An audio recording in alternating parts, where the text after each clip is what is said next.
नमस्कार दोस्तों, स्वागत है आपका आज के मुख्य समाचार में, जिसमें सबसे पहली और बड़ी खबर में आपको बताएंगे कि चीन का कोई जासूसी गुब्बारा हमारे यहाँ दिखा तो मार गिराएंगे। ब्रिटिश रक्षा मंत्री ने दी चीन को चेतावनी। दूसरी खबर में जिक्र होगा कि लिथियम के खजाने से बदल जाएगी भारत की तकदीर, चीन की कुछ यूं उड़ने वाली है नींद। तीसरी खबर में जिक्र होगा कि खुफिया गुब्बारे के बाद 40,000 फीट की ऊंचाई पर दिखी संदिग्ध वस्तु, अमेरिकी जेट ने मार गिराया। चौथी खबर में आपको बताएंगे कि पहली बार 2 वंदे भारत ट्रेन एक साथ शुरू, प्रधानमंत्री ने दिखाई हरी झंडी, कहा यह भारत की गति को और पैमाने का प्रतिबिंब है। इसी के साथ पांचवी खबर में आपको बताएंगे कि कर्नाटक में जमकर गरजे अमित शाह, बोले कांग्रेस ने पीएफआई के 1700 सदस्यों को छोड़ा था, पीएम मोदी ने लगाया प्रतिबंध। दोस्तों, हर एक खबर की गहराई में आपको ले जाएंगे, लेकिन उससे पहले अगर आपको भी ऐसा लगता है कि मोदी राज में चीन घुटने टेकेगा और पाकिस्तान भी उसकी अकल को भी ठिकाने लगा दिया जाएगा, और आपको भी ऐसा लगता है कि फिर से मोदी सरकार देश में बनेगी, तो वीडियो को लाइक, चैनल को सब्सक्राइब और बेल आइकन दबाकर कमेंट में लिखिए जय हिंद। दोस्तों, रुक करते हैं सबसे पहली और बड़ी खबर की तरफ। चीन का कोई जासूसी गुब्बारा हमारे यहां दिखा तो मार गिराएंगे, ब्रिटिश रक्षा मंत्री को 2 टूक चेतावनी। जी हां दोस्तों, आपको बता दें कि चीन के जासूसी गुब्बारे की दुनिया भर में चर्चा हो रही है, और हाल ही में अमेरिका ने अपने ऊपर नजर आए एक विशाल गुब्बारे को मार गिराया था। अमेरिकी डिफेंस अधिकारियों का कहना है कि चीन आसमान में कई किलोमीटर ऊंचाई पर बड़े बड़े गुब्बारे भेजकर दूसरे देशों की जासूसी करता है, और इस पर ब्रिटिश रक्षा मंत्री ने कहा है कि अगर चीनी जासूस गुब्बारा ब्रिटेन में घुसा तो उसे पलक झपकते मार गिराया जाएगा। ब्रिटेन में रक्षा मंत्री बेन वालेस हैं, और द सन न्यूज से बात करते हुए बेन वालेस ने कहा कि वो ब्रिटेन के ऊपर उड़ने वाले किसी भी चाइनीज स्पाई बैलून को मार गिराने की सिफारिश करेंगे, और कहा कि क्या ऐसा है भी कि कोई चीनी सैटेलाइट शायद ब्रिटेन की परिक्रमा कर रहा हो और हमें देख रहा हो, मुझे भी ऐसा ही लगता है। उन्होंने कहा कि हमें कोई संदिग्ध वस्तु नजर आएगी तो उसे सीधा मार गिराएंगे। दोस्तों, रुक करते हैं अगली ब्रेकिंग न्यूज की तरफ। लिथियम के खजाने के बाद बदल जाएगी भारत की तकदीर, चीन की कुछ यूं उड़ने वाली है नींद। जी हां दोस्तों, पश्चिम से लेकर दक्षिण तक दुनिया के तमाम देश अब धीरे धीरे अपने ट्रांसपोर्टेशन को ई व्हीकल की तरफ शिफ्ट कर रहे हैं, और ऐसे में भारत के जम्मू कश्मीर में लिथियम के भंडार का मिलना किसी जैकपॉट लगने से कम नहीं है। देश में पहली बार लिथियम का भंडार मिला है, और यह भी कोई छोटा मोटा भंडार नहीं है। इसकी कुल क्षमता 59 लाख टन है, जो चिली और ऑस्ट्रेलिया के बाद दुनिया में सबसे ज्यादा है। इस खोज के बाद भारत लिथियम कैपेसिटी के मामले में तीसरे नंबर पर आ गया है, और लिथियम एक ऐसा नॉन फेरस मेटल है जिसका इस्तेमाल मोबाइल, लैपटॉप, इलेक्ट्रॉनिक व्हीकल समेत कई आइटम के लिए चार्जेबल बैटरी बनाने में किया जाता है, और इस रेयर अर्थ एलिमेंट के लिए भारत अभी दूसरे देशों पर निर्भर है, और अब भारत को यह बड़ा भंडार लिथियम का मिल गया है, जिसके बाद चीन की उड़ने वाली है नींद। दोस्तों, रुक करते हैं अगली ब्रेकिंग न्यूज की तरफ। खुफिया गुब्बारे के बाद 40,000 फीट की ऊंचाई पर दिखी संदिग्ध वस्तु, अमेरिकी जेट ने उसको मार गिराया। जी हां दोस्तों, व्हाइट हाउस ने कहा कि शुक्रवार को अलास्का के ऊपर एक अमेरिकी फाइटर जेट ने एक अज्ञात वस्तु को मार गिराया है। हालांकि यह स्पष्ट नहीं है कि इस वस्तु का मूल उद्देश्य क्या था। राष्ट्रीय सुरक्षा परिषद के प्रवक्ता जॉन किर्बी ने कहा कि राष्ट्रपति ने सेना को वस्तु को गिराने का आदेश दिया है। किर्बी ने कहा कि वस्तु उस विशाल खुफिया चीनी गुब्बारे से बहुत छोटी थी, और बता दें कि खुफिया चीनी गुब्बारे को पिछले सप्ताह संयुक्त राज्य अमेरिका को पार करने के दौरान शनिवार को अटलांटिक तट पर अमेरिकी लड़ाकू जेट की तरफ से मार गिराया गया था, और ऐसा बताया जा रहा है कि यह मोटे तौर पर एक छोटी कार के आकार का था और लगभग 40,000 फीट की ऊंचाई पर उड़ रहा था। दोस्तों, रुक करते हैं अगली ब्रेकिंग न्यूज की तरफ। पहली बार 2 वंदे भारत ट्रेन एक साथ शुरू, प्रधानमंत्री ने दिखाई हरी झंडी, कहा यह भारत की गति और पैमाने का है प्रतिबिंब। जी हां दोस्तों, प्रधानमंत्री नरेंद्र मोदी ने शुक्रवार को कहा कि देश भर में वंदे भारत ट्रेन के प्रति आकर्षण बढ़ रहा है, जिसका परिणाम है कि सांसद अब अपने क्षेत्र के लिए भी इसकी मांग कर रहे हैं। उन्होंने कहा कि एक समय था जब सांसद अपने क्षेत्र के स्टेशनों पर ट्रेनों के रुकने की व्यवस्था के लिए पत्र लिखते थे, 1-2 मिनट के लिए स्टॉपेज मांगते थे।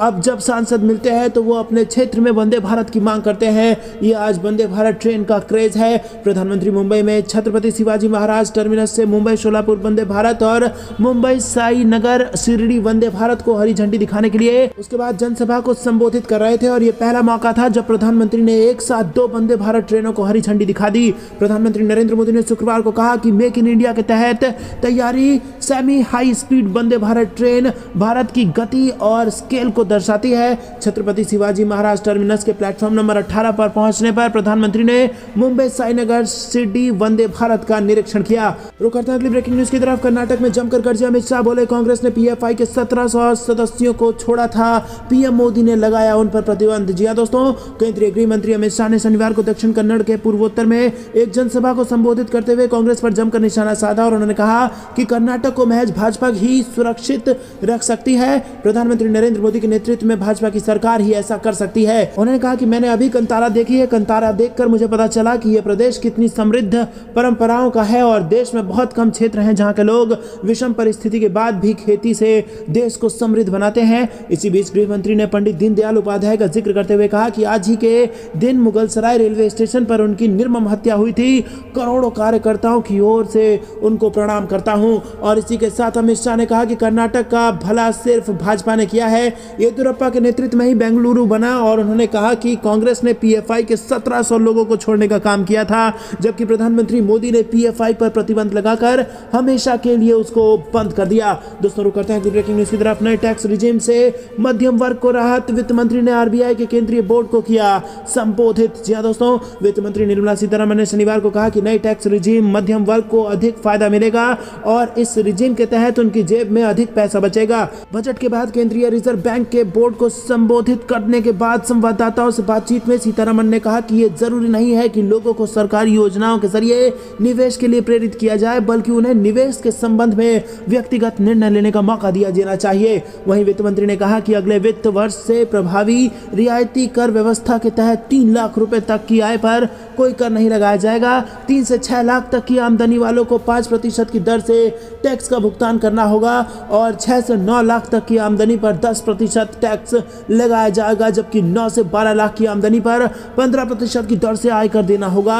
12 से 15 लाख की आमदनी पर 20%, जबकि 15 लाख से अधिक आमदनी वालों को 30% कर का भुगतान करना पड़ेगा। वहीं नई टैक्स रिजीम के तहत 7 लाख रुपए तक की सालाना आमदनी तक किसी टैक्स का भुगतान नहीं करना पड़ेगा। दोस्तों रुक करते हैं ब्रेकिंग न्यूज की तरफ। अब इस वायरस को लेकर डब्ल्यूएचओ ने दी चेतावनी, कहा नहीं बरती सावधानी तो कोविड के जैसे मचेगी तबाही। जी हां दोस्तों, आपको बता दें कि कोविड-19 के पूरी दुनिया में 2020 से ही तबाही मचा रखी है और कोरोना के कारण दुनिया के कई देशों की हालत इतनी खराब हुई है कि वो अभी तक नहीं संभल पाए हैं। और इसी बीच एक और वायरस का महामारी बनने का खतरा बढ़ता जा रहा है। बर्ड फ्लू इन्फेक्शन के पक्षियों के अलावा स्तनधारी जीवियों में फैलने के कारण विश्व स्वास्थ्य संगठन की चिंता बढ़ गई है। मिंक, ऑटर, लोमड़ी, सी लायन जैसे स्तनधारी जीवों में बर्ड फ्लू फैलने पर डब्ल्यूएचओ ने कहा कि ऐसे में इंसानों में भी संक्रमण का खतरा दिख रहा है, क्योंकि इंसान भी स्तनधारी जीवों का ही प्रकार है। दोस्तों रुक करते हैं ब्रेकिंग न्यूज की तरफ। जब तक पाकिस्तान नहीं करता ये सारे काम तब तक संभव नहीं है बातचीत, भारत ने रख दी है शर्तें। जी हां दोस्तों, पाकिस्तान भले ही भारत का पड़ोसी है, लेकिन उसकी आतंकवादी गतिविधि के चलते दोनों देशों के संबंध अति तनावपूर्ण है। और इस वक्त कंगाली से जूझ रहे पाकिस्तान के प्रधानमंत्री शहबाज शरीफ ने पिछले दिनों भारत के साथ संबंध सामान्य करने की इच्छा जाहिर की थी। इस पर भारत सरकार ने शुक्रवार को कहा कि भारत और पाकिस्तान के बीच यदि कोई मामला है तो उसका हल आतंकवाद एवं हिंसा से मुक्त माहौल में द्विपक्षीय तरीके से निकाला जाना चाहिए। सरकार ने कहा कि इस तरह का अनुकूल माहौल बनाने की जिम्मेदारी पाकिस्तान की है। जब तक पाकिस्तान की ओर से ऐसा कदम नहीं उठाया जाता तब तक उसके साथ बातचीत संभव नहीं है। तो दोस्तों, फिर से भारत ने एक बार दोहरा दिया है कि talk and terror could not go together. आप टेरर खत्म कीजिए तभी टॉक हो सकती है। रुक करते हैं ब्रेकिंग न्यूज की तरफ। लगातार बढ़ रहे तापमान पर लग सकता है ब्रेक, ठंडी हवाओं से गिर सकता है पारा। जी हां दोस्तों, मध्य प्रदेश में तापमान बढ़ने का सिलसिला जारी है। हवाओं का रुख बदलने लगा है और इससे फिर हवाएं ठंडी चलेंगी। उत्तर भारत के पहाड़ों पर बर्फबारी और वर्षा भी हुई है। इससे वहां का वातावरण काफी ठंडा हो गया है और वहां से सर्द हवाएं चलने लगी हैं। संभावनाएं जताई जा रही हैं कि रविवार से तापमान में गिरावट होने लगेगी और मौसम केंद्र की रिपोर्ट के अनुसार बीते 24 घंटे में प्रदेश का मौसम शुष्क रहा। दोस्तों रुक करते हैं अगली ब्रेकिंग न्यूज की तरफ। प्रमुख बाजवा ने इमरान खान को बताया देश के लिए खतरा, कहा अगर वो प्रधानमंत्री बने रहते तो पाकिस्तान ही नहीं होता। जी हां दोस्तों, पूर्व सेना प्रमुख कमर जावेद बाजवा ने कहा कि पाकिस्तान तहरीक-ए-इंसाफ पार्टी के नेतृत्व वाली सरकार देश के लिए खतरा है। पाकिस्तान टुडे की रिपोर्ट के अनुसार बाजवा ने दावा किया कि अगर उनके नेता इमरान खान प्रधानमंत्री बने रहते तो कोई पाकिस्तान ही नहीं होता, क्योंकि इससे देश का अंततः विनाश होता। सरकार से संबंध रखने वाले पत्रकार जावेद चौधरी के साथ एक चर्चा में बाजवा ने आरोप लगाया कि कैबिनेट की बैठक के दौरान खान ने सऊदी क्राउन प्रिंस मोहम्मद बिन सलमान को संदर्भित करने के लिए एक पंजाबी शब्द का इस्तेमाल किया। रुक करते हैं अगली ब्रेकिंग न्यूज की तरफ। जिनपिंग के खिलाफ सड़कों पर उतरा वुहान, भारी बारिश में रेनकोट और छाते के साथ हजारों की संख्या में लोग नजर आए। जी हाँ दोस्तों, चीन में जिनपिंग सरकार के खिलाफ आक्रोश बढ़ता ही जा रहा है। चीन के वुहान में हजारों लोग सरकार के खिलाफ सड़कों पर उतर आए हैं। ये लोग सरकार की मेडिकल इंश्योरेंस पॉलिसी से नाराज हैं। पिछले साल के आखिर में देश भर में कोविड प्रतिबंधों के खिलाफ राष्ट्रव्यापी विरोध के बाद से सार्वजनिक असंतोष के नए मामले में हजारों लोगों ने अपने चिकित्सा लाभों में कटौती के विरोध में मध्य चीन में भारी बारिश के बीच प्रदर्शन किया। प्रदर्शन का वीडियो क्लिप सोशल मीडिया पर खूब वायरल हो रहा है। वायरल वीडियो में यांगजी नदी के किनारे बसे वुहान शहर में सरकार के खिलाफ रेनकोट और छाता लिए बुजुर्ग प्रदर्शनकारियों की भीड़ नजर आ रही है, जबकि पुलिस अधिकारी उन्हें फाटकों के पास जाने से रोकने की कोशिश में लगे दिख रहे हैं। रेडियो फ्री एशिया के ट्विटर अकाउंट पर एक वीडियो में कैमरे के पीछे से पुलिस अधिकारियों पर चिल्लाते लोग कहते दिख रहे हैं कि हम जैसे आम लोगों को क्यों बरगलाया गया, ये अपमानजनक है। रुक करते हैं अगली ब्रेकिंग न्यूज़ की तरफ। फ्लाइट, ट्रेन, सड़कें सब कुछ ठप। तुर्की के बाद अब जापान में आई आफत। जी हाँ दोस्तों, जापान में शुक्रवार को भारी बर्फबारी ने आफत मचा दी। इससे देश में ट्रेनें और विमान सेवाएं प्रभावित हुई हैं। सड़क यातायात भी इससे अछूता नहीं रहा और इससे बड़े पैमाने पर जनजीवन पर असर पड़ा है। रिपोर्ट्स के मुताबिक बर्फबारी की वजह से जापान में तकरीबन 100 विमान सेवाओं ने उड़ान नहीं भरी। पूर्वी और मध्य जापान में 31 राजमार्गों को बंद कर दिया गया। मध्य जापान और पूर्वी जापान में बर्फबारी की वजह से दर्जन भर से अधिक ट्रेनों का संचालन बंद कर दिया गया है। देश के सबसे बड़े train operator east Japan railway का कहना है कि टोक्यो और पूर्वोत्तर प्रांत के बीच हाई स्पीड ट्रेन सेवाओं को भी बंद कर दिया गया है। रुक करते हैं अगली ब्रेकिंग न्यूज़ की तरफ। चीनी गुब्बारे की हवा निकालेगा डीआरडीओ का तपस ड्रोन। भारत ने तैयार किया चीन की बैलून कॉन्स्पिरेसी का काउंटर प्लान। जी हाँ दोस्तों, अमेरिका द्वारा चीन के स्पाई बैलून को मार गिराने के बाद भारत समेत कई देशों पर चीन की अपने ऐसे स्पाई बैलून के जरिए निगरानी की खबरें सामने आई हैं। भारत ने चीन की चालबाजी से निपटने के लिए पहले ही अपना काउंटर प्लान तैयार कर हवाई और समुद्री सीमाओं पर सर्विलेंस बढ़ा दिया है। चीन के बदलते तरीकों से अपने इम्पोर्टेंट इंफॉर्मेशन और डेटा को बचाने के लिए भारत ने आधुनिकतम तकनीक के जरिए काउंटर बलून योजना लागू कर दी है। इसके तहत पूर्वी छोर पर नॉर्दर्न बॉर्डर से लेकर दक्षिण में अंडमान तक अपनी निगरानी को बढ़ाने और चीन की जासूसी को रोकने के लिए नई तकनीक का इस्तेमाल किया जा रहा है। इसी में से एक है डीआरडीओ द्वारा तैनात किया गया तपस ड्रोन, जो अब तक का सबसे ज़्यादा ऊंचाई और एंड्योरेंस वाला ड्रोन है, जो चीन के गुब्बारे समेत किसी भी सर्विलांस डिवाइस का पता लगाकर उसे खत्म कर सकता है। रुक करते हैं कि ब्रेकिंग न्यूज़ की तरफ। यूपी ने 5-6 सालों में अपनी नई पहचान बनाई।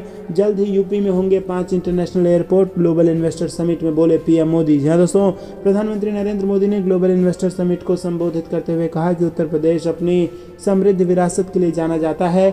इतना सामर्थ्य होने के बावजूद यूपी के साथ कुछ बातें जुड़ गई थी। लोग कहते थे यूपी का विकास होना मुश्किल है। लोग कहते थे यहाँ कानून व्यवस्था सुधरना नामुमकिन है। यूपी बीमारू राज्य कहलाता था। यहाँ आए दिन हजारों करोड़ के घोटाले होते थे और हर कोई यूपी से अपनी उम्मीदें छोड़ चुका था। लेकिन बीते 5-6 सालों में यूपी ने अपनी नई पहचान स्थापित की है। पीएम मोदी ने कहा कि अब यूपी ने अपनी नई पहचान स्थापित कर ली है। यूपी को सुशासन और गुड गवर्नेंस से पहचाना जा रहा है। यूपी की पहचान बेहतर कानून व्यवस्था, शांति और स्थिरता के लिए है। अब यहाँ वेल्थ क्रिएटर्स के लिए नए अवसर बन रहे हैं और बीते कुछ सालों में आधुनिक इंफ्रा, यूपी के इस इंफ्रा को जो पहल है, इसके परिणाम नज़र आ रहे हैं और बिजली से कनेक्टिविटी तक हर क्षेत्र में सुधार आया है। रुक करते हैं अगली ब्रेकिंग न्यूज़ की तरफ। लोकसभा में वित्त मंत्री का बयान, बोली चुनौतियों के बावजूद भी हम विश्व की तेजी से बढ़ती अर्थव्यवस्था। जी हाँ दोस्तों, केंद्रीय वित्त मंत्री निर्मला सीतारमण ने लोकसभा में आम बजट 2023-24 पर हुई चर्चा का जवाब दिया। वित्त मंत्री निर्मला सीतारमण ने लोकसभा में कहा कि नई योजना में बढ़ी हुई छूट बिना शर्त है। इससे निचले कर वर्ग में आय वर्जित करने वालों को बहुत फायदा होगा। केंद्रीय वित्त मंत्री निर्मला सीतारमण ने कहा कि कुल संसाधनों को राज्यों को हस्तांतरित किया जा रहा है, यानी करों से केंद्रीय हिस्सा और केंद्र प्रायोजित योजनाओं के तहत रिलीज कुल मिलाकर 17.98 लाख करोड़ होने का अनुमान है और ये पिछले साल की तुलना में 1.55 लाख करोड़ अधिक है। वित्त मंत्री निर्मला सीतारमण ने कहा कि सरल शब्दों में बजट 2023-24 राजकोषीय विवेक की सीमा के भीतर भारत की विकास अनिवार्यताओं की आवश्यकता को आश्चर्यजनक रूप से संतुलित करता है। रुक करते हैं अगली ब्रेकिंग न्यूज़ की तरफ। हिंडनबर्ग के खिलाफ आर पार के मूड में गौतम अडानी, कानूनी लड़ाई के लिए अमेरिकी लॉ फर्म किया हायर। जी हाँ दोस्तों, अमेरिकी रिसर्च फर्म की रिपोर्ट से हुए भारी नुकसान और ग्रुप को पहुंची ठेस खेज को लेकर गौतम अडानी अब आर पार की लड़ाई का मन बना चुके हैं। शॉर्ट सेलर कंपनी हिंडनबर्ग को करारा जवाब देने के लिए अब अडानी ग्रुप ने बदले की तैयारी के तहत कानूनी लड़ाई शुरू कर दी है और इस दिशा में उठाए गए बड़े कदम के तहत समूह ने एक बड़ी और महंगी अमेरिकी लॉ फर्म को हायर भी कर लिया है। फाइनेंशियल टाइम्स की रिपोर्ट के मुताबिक हिंडनबर्ग से कानूनी लड़ाई लड़ने के लिए गौतम अडानी के नेतृत्व वाले अडानी ग्रुप ने अमेरिकी लीगल फर्म वॉचटेल को चुना है और ये फर्म दुनिया में फेमस है और इसकी सबसे ज़्यादा चर्चा विवादित मामलों में लीगल फाइट करने को लेकर होती रही है। हिंडनबर्ग की रिपोर्ट के बाद अडानी ग्रुप को लेकर निवेशकों के सेंटिमेंट पर पड़े विपरीत प्रभाव और उन्हें फिर से आश्वस्त करने की दिशा में उठाया गया अडानी का ये बड़ा कदम है। रुक करते हैं अगली ब्रेकिंग न्यूज़ की तरफ। ईवी की चर्चा के बीच भारत को मिला खजाना, जम्मू कश्मीर में मिला 59 लाख टन लिथियम। जी हाँ दोस्तों, इलेक्ट्रिक व्हीकल की चर्चाओं के बीच बड़ी खुशखबरी आ रही है। भारत सरकार को देश में पहली बार 59 लाख टन लिथियम रिजर्व मिला है। केंद्र ने ये जानकारी दी है कि ये रिजर्व जम्मू और कश्मीर में मिला है। रुक करते हैं अगली ब्रेकिंग न्यूज़ की तरफ। मंडरा रहे संकट के बादल और गहराए, बेल आउट पर IMF से बातचीत में रोड़ा। जी हाँ दोस्तों, नकदी संकट से जूझ रही पाकिस्तान सरकार की अंतर्राष्ट्रीय मुद्रा कोष के साथ बेल आउट पैकेज पर बातचीत सफल होती नहीं दिख रही है और बताया जा रहा है कि बातचीत में उस समय खटास आ गई जब दोनों पक्ष विदेशी वित्त पोषण अनुमानों और सटीक घरेलू राजकोषीय उपायों को अंतिम रूप देने में नाकाम रहे।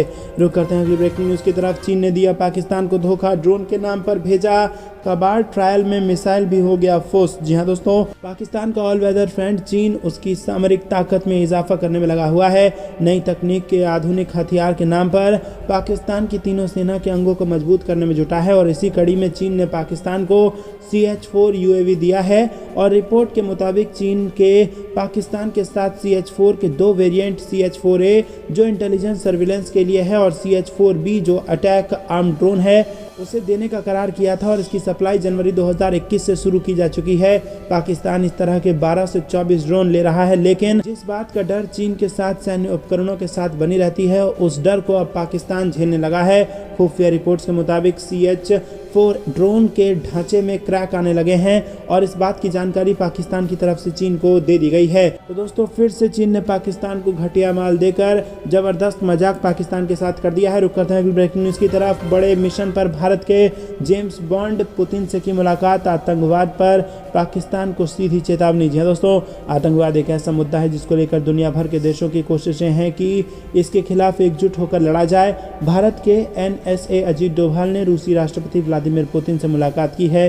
राष्ट्रपति पुतिन के साथ भारत के NSA डोभाल और ईरान के NSA के बीच बैठक हुई। मॉस्को में भारतीय दूतावास ने ट्वीट कर बताया कि NSA अजीत डोभाल ने रूसी राष्ट्रपति पुतिन से मुलाकात की।